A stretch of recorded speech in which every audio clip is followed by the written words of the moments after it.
मैं अनुरोध करूंगी अभय सिंह से, जो हमारे बीच पंजाब यूनिवर्सिटी चंडीगढ़ से आए हैं, कि वे गुरुदेव रविंद्रनाथ टैगोर पर अपना वक्तव्य प्रस्तुत करें।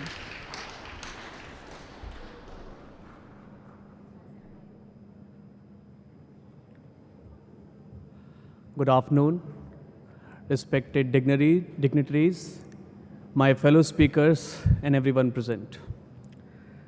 Rabindranath Tagore has said, "It is very simple to be happy, but it is very difficult to be simple."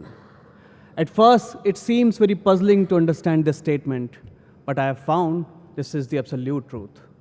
Let us try to understand this statement in context of humanity. When we are born, we are given multiple identities, just like many other identities in the world. But the problem lies in unnecessarily complicating the simple truth. And the simple truth is that when we are born, all human beings are born equal. All different cultures have their unique characteristics.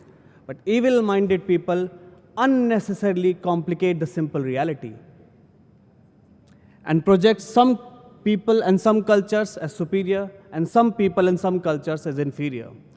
The European colonial powers deemed the non-European societies as uncivilized and barbaric while declaring themselves as civilized and progressive.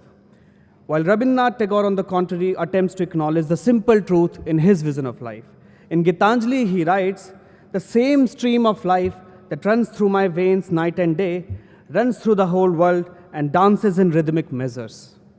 In criticizing the Western idea of nationalism, which divides the humanity into self versus other binary, Tagore develops the idea of internationalism, which is based on Indian civilization values and ideals like Vasudhaiva Kutumbakam, which means the entire world is one family. In Indian civilization history, Tagore argues, India has made an adjustment of races and has respected every race and religion. On the basis of this idea, Tagore was one of the first in India to develop the idea of syncretism in Indian civilization history, which he believes is based upon the teachings of saints and philosophers like Kabir, Chaitanya, Guru Nanak, and others.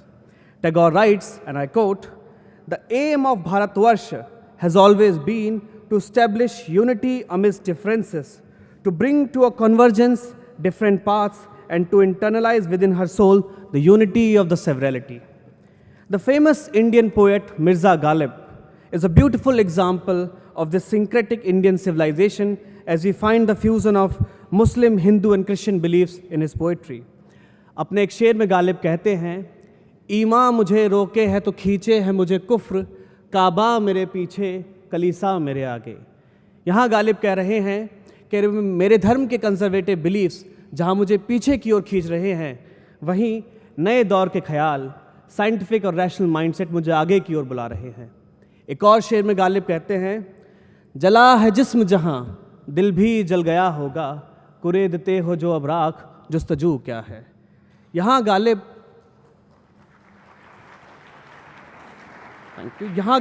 अपनी मौत के बाद अपने आप को हिंदी रीति रिवाजों के अनुसार जलाए जाने का जिक्र कर रहे हैं, जबकि सभी जानते हैं कि गालिब के धर्म में दफनाए जाने का रिवाज है।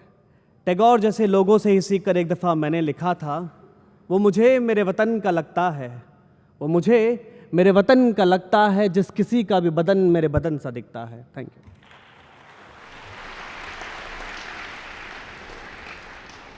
बहुत खूब अभय।